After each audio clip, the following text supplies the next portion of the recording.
H1B వీసాల impact ఎలా ఉంటుంది అన్న దాని మీద ఒక మిత్రుడు పంపించిన ఒక కథనం చూస్తే H1B వీసాలు స్పాన్సర్ చేసే కంపెనీలకు పైన ఒక వీసాకి $1,00,000 అమెరికాకి ప్రభుత్వానికి కట్టాల్సి ఉంటుంది.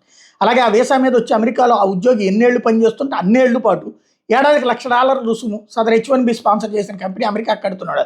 దీనివల్ల H1B వీసాను జారీ చేసే సంస్థలకి ఆ ఉద్యోగికి ఇచ్చే జీతం ప్లస్ $1,00,000 కలిసి తడిసి మోపిడి అవుతుంది.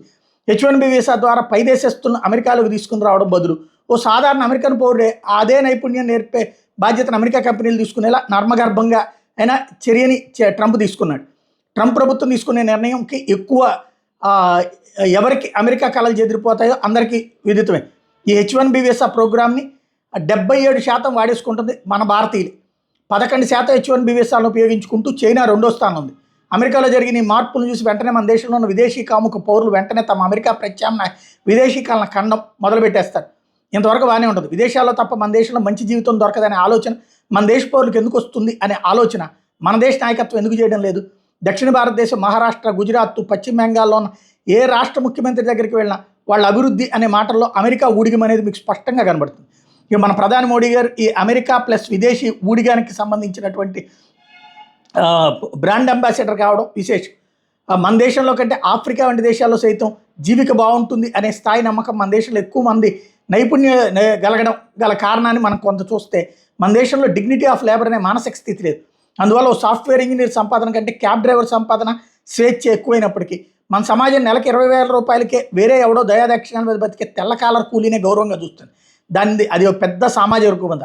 దాన్ని ఎంతో కష్టంగా ఓర్చుకుని మనం పోగొట్టుకోవాలి. మన దేశంలో పేదరికంకి అమెరికా, యూరోప్లో పేదరికంకి మీరు ఎప్పుడైనా తేడా గమనించారా? ఈ 2 ఖండాల్లో ఉన్న పేదల తలసరి ఆదాయం ప్లస్ ఖర్చు ప్లస్ జీవన విధానం మన దేశం ఎగువ మధ్య తరగతి స్థాయిలో ఉంటుంది. అందుకు కారణం ఏమై ఉండొచ్చు అనుకుంటున్నారు?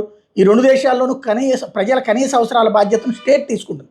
అదే మన దేశంలో ప్రజల కనీస బాధ్యతకి మనం ఇచ్చే నిర్వచనం ఏంటి? ఇదే ప్రశ్న మీకు అందుబాటులో ఉన్న ఎమ్మెల్యే, ఎంపీ లేక కనీసం వార్డు మెంబర్ స్థాయి నాయకున్నారు. కానీ చాలా రాష్ట్రాల ముఖ్యమంత్రులకు సైతం ఈ ప్రశ్న అర్థమై చావదు. అయినా ఒకసారి ప్రయత్నం చేసి చూడండి.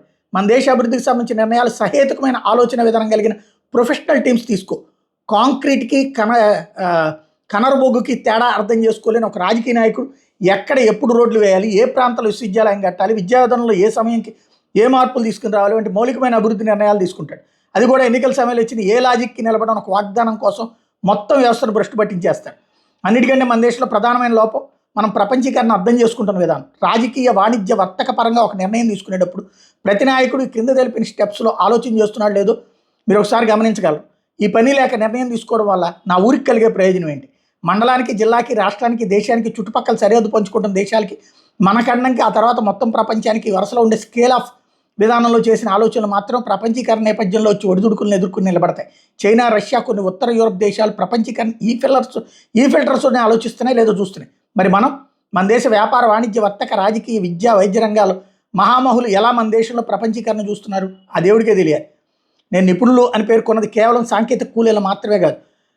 వెండర్స్, క్రైన్ ఆపరేటర్లు, డీజిల్ మెకానిక్స్, ఫిట్టర్స్, ప్లంబర్స్, తాపీ పని వాళ్ళు, సివిల్, మెకానిక్, కెమికల్ ఇంజనీర్లు, డ్రోన్ ఆపరేటర్లు అందరూ కూడా వాళ్ళ రంగాల్లో నిపుణులే. వాళ్ళు నిపుణులు అనే స్పృహ విదేశీ ఉద్యోగాల విషయంలో మన దేశంలో అధినాయకత్వం నుంచి రాష్ట్ర నాయకత్వంకి జనంకి సైతం లేకపోవడం వల్ల ఈ విషయం ఇక్కడ చెప్పాల్సి వస్తుంది. వాళ్ళందరికీ గౌరవం ఇస్తే, సరైనటువంటి అవకాశం ఇస్తే అసలు దేశంలోనే అద్భుతం ఉంటుంది. ఇంకొకటి ఇక్కడ చూసుకోవాల్సింది ఏంటంటే, ఇప్పుడు అక్కడికి అమెరికాలోని కంపెనీలకు తీసుకుంటారా ఇంత తగలేసి, పోనీ అక్కడ వాళ్ళకి ట్రైనింగ్ ఇద్దామంటే వాడికి ఆ తర్వాత కూడా ఏడాదికి $2,00,000 జీతాలు ఇవ్వాలి. దానికంటే ఇండియాకి ఏమన్నా కంపెనీలు వచ్చేస్తాయా మరింత అవుట్ సోర్సింగ్, కానీ దాన్ని కూడా చెక్ పెడతాడు ట్రంప్.